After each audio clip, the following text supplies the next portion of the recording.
Hey guys, how are you doing? It's a lovely sunny day out there over here in New Zealand, and I am on gardening duties today, so hence an old Sevens, Hong Kong Sevens rugby shirt all lined up. I should have really got my hands to hold my little stand for my. I was just making a coffee. Sorry, I'm a bit late. So let's keep an eye on Twitter, see if any questions come through on Twitter as well. So I asked out to the world last night. I said, hey, what would you like me to answer? Hey Roz, how you doing? If you dark side, but maybe that should be my new my new handle or my new piece. About an hour later than I thought it was going to be, I've just published my rugby thoughts on the EPS done by Eddie Jones. So his selections. So if you want to have a read through all of that, it's on my website, drivingmaul.com. You go through each position and have a look. Some of the things that I thought were interesting is the number of changes. So beforehand we got told he was only allowed to make 10 changes plus one for Sam Burgess. If you have a look, he's made 12 changes. So that's explained by Johnny May having his long-term injury. So he's made as many changes as you're allowed to do. So are there still players in there he doesn't want? We'll have to wait and see on that one. Could explain things like Kovacic being an injury replacement for Dave Ewers. Kovacic very much a 7, and Dave Ewers very much not a 7. So that is not a like-for-like replacement within the squad. So that may be down to him finessing the rules around that. But I go into depth about. I go and talk about that and a few other things. I look at which clubs all the players are from. We have there's a couple of Twitter polls in there I've done. And just a summary of the squad as a whole. The other question that's come up is what's going on with Piriwipu, and I'll be honest, until the question was asked, I didn't even realise he was still playing. So he's been over at Oyonnax, who are having a poor season. Hey Roz, good to see you back again. Having a poor season at the foot of the top 14 table. One of the things they did over the summer was they laid a 3G pitch or a 4G pitch or whatever you want to call it, instead of having a grass pitch, and that they used to have a pretty good home record. Their old pitch wasn't used to get waterlogged a bit, so I think that maybe their playing style hasn't adapted as well as they would have liked. So there is that. And by the looks of things, he's been suffering from various injuries, so I don't know if he's just not going to come back from those. Let's be honest, he didn't set the world alight at Wasps, and yeah, his time is probably has probably gone. So it's probably time to quietly go into retirement and get some media work or something for Piri, I think, especially after some of his health issues he's had in the past. Hi there guys who are joining. If you want to ask a question, just type it in and we'll have a talk about it. And if you want to swipe left or right I think that is how you share it with other people. So just having a quick chat about rugby things. So see if I've got any more questions on Twitter. No, that's just someone liking the tweet. Thank you guys. So, yep, obviously we had the EPS and we've had the as well, so I'll just quickly go back over that. I'm not sure if Eddie Jones announced that on Wednesday. I did a live stream blab with Debbie Knight, so that's on YouTube. I also just published my my thoughts on it, where I run through each of the positions and show you who's in and who's been dropped. And you'll see that there have been 12 players dropped if you include Johnny May, who's obviously out for long injury, which is as many as he was allowed to do, because he was allowed to do 10 plus Burgess plus May. So that says. So we'll see if there are more changes. You might wonder why people like Dave Ewers, Manu Tuolangi to a lesser extent, because he's obviously coming back from injury, have been selected when they're injured. Well, that's because this squad is also the squad that goes to Australia, I believe, in June. So this is also the summer international squad from a European point of view. The juniors nationals. So that's why you're seeing players in there who aren't available. to play for the Six Nations. The so we had a quick chat about Perry. There's that, and then this weekend is also the European rugby action. We have a full set of fixtures this weekend. We caught up on all the postponed ones last weekend, and there are some good fixtures out there. Can Munster pay back their fans with a bit of a better after some of their poor results recently? Because they really kind of owe their fans something there. They've definitely slipped in the pecking order of Europe. They're going through a bit of a transition phase with people like Paul O'Connell having left, so it shouldn't be too much of a surprise. They are going to need some time, but that requires having the right coaches. Other fixtures there: Ospreys hosting Clermont. So have Clermont got over their travelling issues? Obviously, they got taken apart by Exeter, and then managed to reverse that quite comfortably at home at the following weekend. Let's see how they travel to Wales, where the Ospreys can do something there. Personally, I don't think so. I think we're looking at Clermont. I'm just going to run through the Champions fixtures, but if you have any questions, you can type them in the bottom, and I'll talk about that instead. Bordeaux hosting Exeter. I initially had this one down as an Exeter win, and then I saw their selection and thought, oh, they're resting some players and there's been some rotation. So Hooley at fly half, with Slade injured. Steenson is putting in a lot of playing time, and does need a rest at some point. So clearly they've chosen this weekend to do it, but that does put in question as to where. So it looks like Exeter's priorities are with making the playoffs in the Aviva Premiership rather than trying to qualify out of Europe. Saracens hosting Ulster. I did a poll on that one, and 89% of you thought Saracens were going to win that one. So that's clearly sure they got upset against Quins last weekend, but I think we'll see a reaction from that, and yeah, they should have a comfortable win there. Oyonnax versus Toulouse. So we talked about Oyonnax already, with Pirawhipi having been announced as leading the club with immediate effect. So clearly things are not all good there. Their concentration will be purely on trying to survive top 14. So we're going to see them resting players against Toulouse, and that should be a fairly relatively comfortable away win. Leinster host Bath. Now, this is a really interesting one. Leinster, whilst they're second in the Pro 12 with a game in hand, so should go top there. So one of the sort of high flyers in the Pro 12, and yet they've lost all of their European games. So very chalk and cheese. We'll have to see how the Bath have also been out of sorts. So I'd expect Leinster to hold their home record there, but that's going to be an interesting one to see and put in another good performance like they did against Toulon. They didn't get the result, but it definitely was a much better improvement performance. Tigers against Treviso. Tigers by lots. Racing Metro against Scarlets. I expect Racing Metro to do that. Scarlets are top of the Pro 12, but they've definitely benefited from teams losing their international players during the Rugby World Cup and racked up the points there. I'm not sure they have really the top end quality when everyone's got all their players available. So, and travelling to France is never easy. Good old cliche. So yeah, Racing, but for that one for me. Toulon hosting Wasps. Toulon, the current champions. Fine, they're not at the best by any stretch at the moment, but they're still still at the top end of the top 14. I think they're fourth at the moment, a couple of points behind the leaders. Yes, Wasps got a very good result against them, but they've been up and down, which is reflected in their league position. But I expect Toulon to take that one. And the final game is Saints versus Warriors. Saints again, another team that aren't.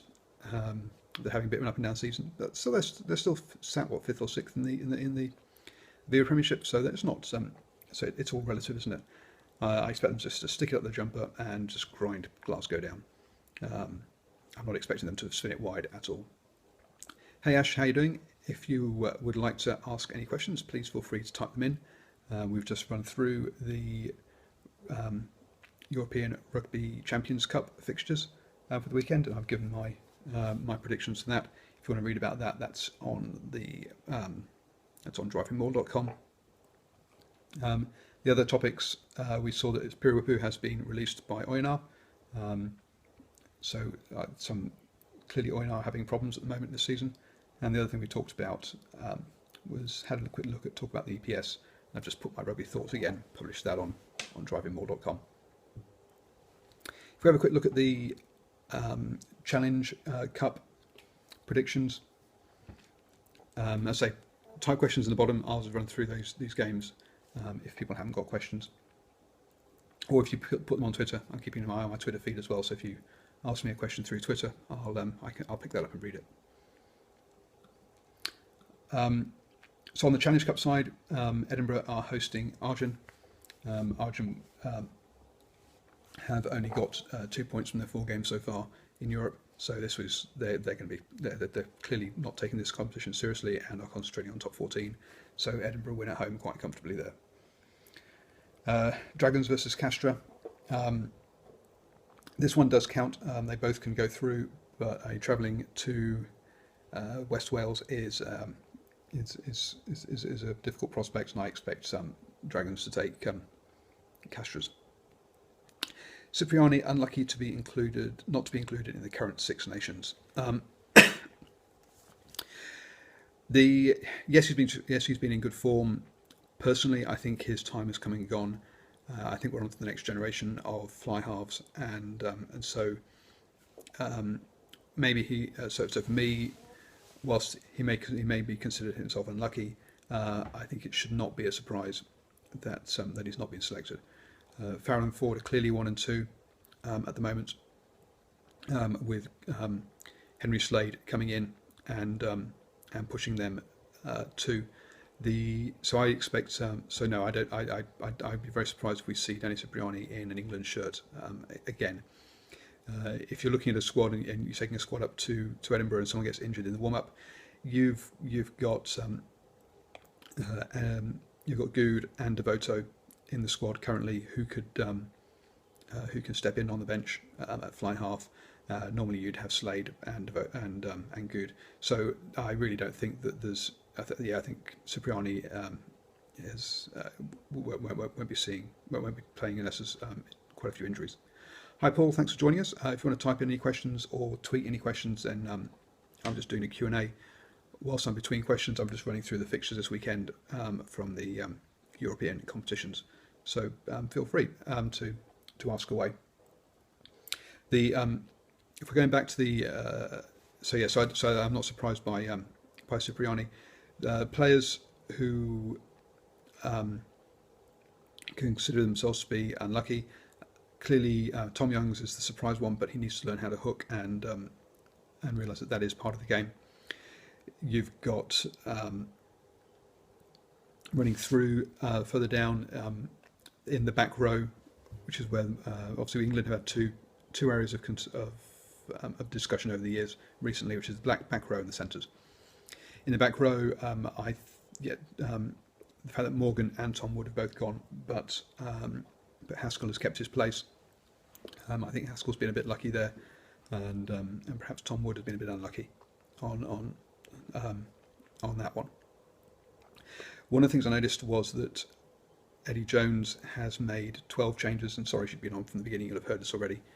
Has dropped 12 people from the squad, which is the 10 he's allowed, plus Sam Burgess, plus Johnny May, who is on long-term injury. So he's made as many changes as he's been allowed to make. So there is. I do wonder if there are still players within that squad that he doesn't want to be there. My thoughts on New England captain or Rob Shaw at 6. Will he flourish? So New England captain. What I would do is I would not name an England captain for the Six Nations.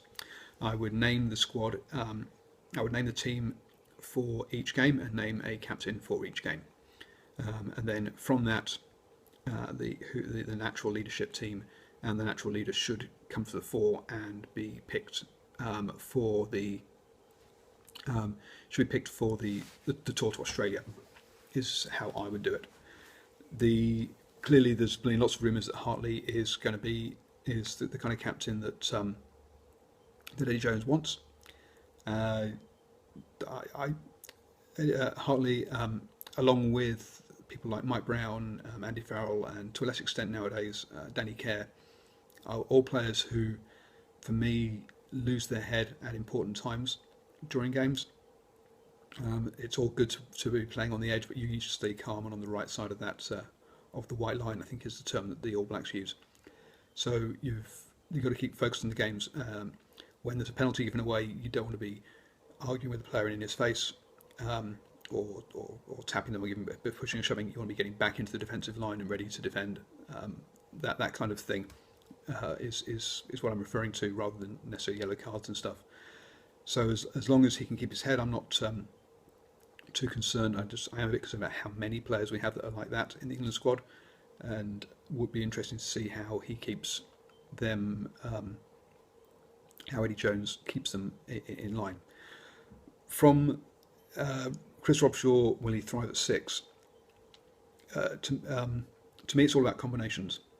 So what I want to see, what I would like to see in the Six Nations, or for the first couple of games at least, is that in any group we only change one player. So in the centres, I would definitely have JJ at outside because he has the experience, and I would just put someone and have someone new at 12. In the back row, I would have Vunipola and either Haskell or Robshaw at 6, and then have the new guy at 7, be Kovacic or Clifford. So I'd want to have two of those three starting, so that the new guy is given there's experience, and it's a gradual change rather than multiple guys who don't know and have no experience of international rugby going in a unit going in together. So yeah, I would out of who's in the squad, I would probably go for Rob personally. I think Haskell's a bit lucky to be in the squad, and so I think I'd give him first bite of the cherry, and we'll see how he does. When Ewers gets back, and either Clifford or Kovacic has got 5 games under the belt, then maybe in Australia we look at having Ewers in at 6 alongside Billy Vunipola, so 2 big ball carriers. I would have Itoje on the bench, and I would have him as a second row only. Clearly, if there are multiple injuries, then bringing him on as cover for 6. But I'd be looking at saying it looks like he's been playing second row for Saracens predominantly this season, and I would say, look, second row is where you're going to be. It's nice to have played some 6 at club level to learn and understand other positions and do the job slightly differently. But for international level, you're a I think he's a 4, isn't he? Anyway, whichever number it is, 4 or 5. I would say, right, that's what you are, and that's what you're going to be, and we're going to fully back you as an international second row, and we're going to start you on the bench for the first couple of games, and then if you earn it, you will get your place alongside either Launch Spree or Cruz initially. It is Cruz, isn't it? Anyway, his Saracens partner. I've probably got I may have pronounced the name wrong there. So that's what I would do. I would start him on the bench, especially as we're going to have a new and slowly expose him. He's not even had a full season of Viva Premiership Rugby. For me, Farrell starts. Sorry, I'm reading out the comments because the comments won't be on the YouTube recording. For me, Farrell starts at 10 due to his goal kicking and the point accumulation being critical. For me, Farrell starts at 10 because he's the fly half in form. Definitely, and Ford is on the bench. So yes, I would start Farrell at 10. I would look at having Sam Hill at 12 and JJ at 13. And yeah, so the 12 is going to be a new guy, whoever it is, and I would go with Sam Hill over Devoto. And that adds a bit of bash in there. He's also a decent. So that's also his club position. He's first choice 12. Devoto is kind of like the first reserve centre for Bath. I think Devoto's in there as the future player, a bit like someone like Luke Cowan-Dickey is amongst the hookers, and Paul Hill is amongst the props, I think. So that's who I would say. So I think Farrell at 10. Question: who would be your player to watch of the Six Nations?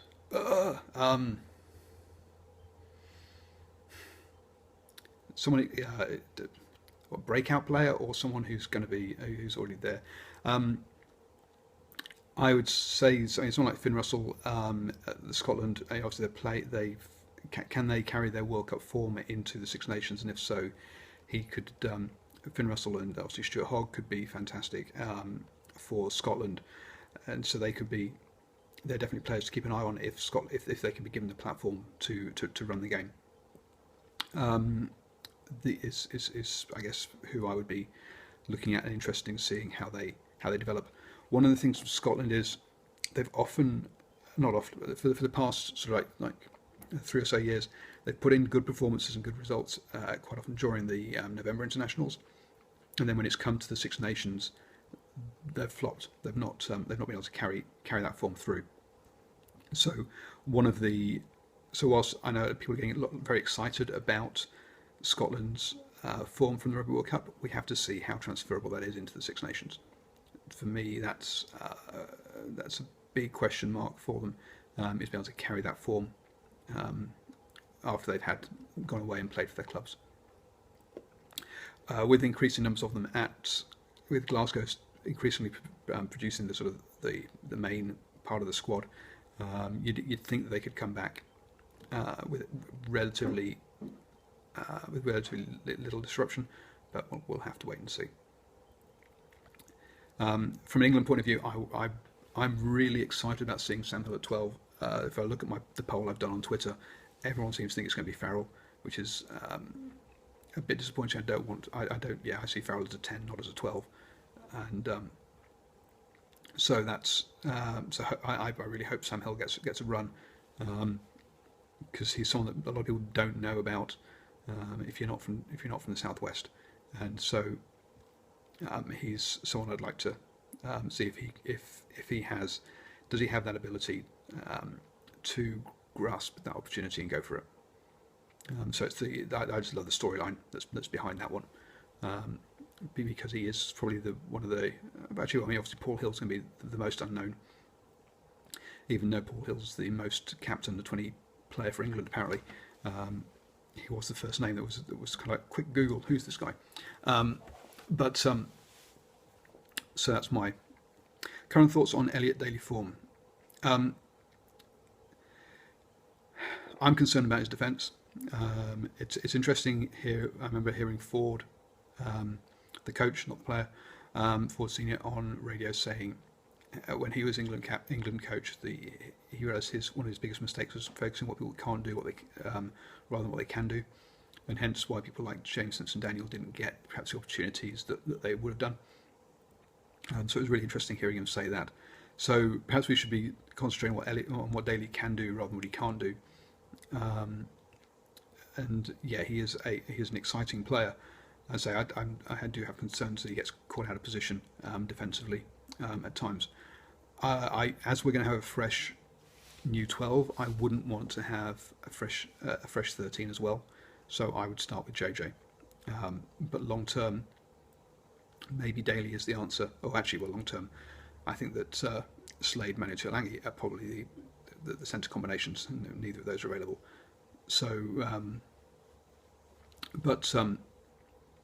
maybe, or even Slade at 10, Tuilagi at 12, and someone like Daly at 13. But so yeah, I have concerns about him defensively. Attacking, great player. So that's my thoughts on Daly. Where do we get to? So that's I think that's pretty much a roundup of most of my thoughts on the EPS. Wales, so breakout players to watch. Wales. Do you see Ashton being included? No, I don't. I think we're looking at Nowell and Watson. on the wings unless Watson gets moved to fullback. I haven't really thought through the bench yet. I guess we're looking at Ford clearly for the fly half cover. And then you've got to think about what if we say the starting lineup is Farrell, Hill, JJ, and then Nowell, Watson, and Brown. What cover do you want from the bench for that second back position? Because obviously you've got Ford covering 10, which means you can push Farrell out to 12 if the injury's in the backs. As an extra centre. So maybe Ashton gets included, Ashton or Yard get included as the on the bench as 23 to provide cover for the wings. So I think if Ashton is included, I think he'll be on the bench rather than starting. Thanks. Good to chat, Ash. Good to see you. Wow, I've been on for kind of nearly half an hour, so I'm going to I'm going to end it there. Thanks, guys. It's been fun. I'll be putting this onto YouTube so people can have a look.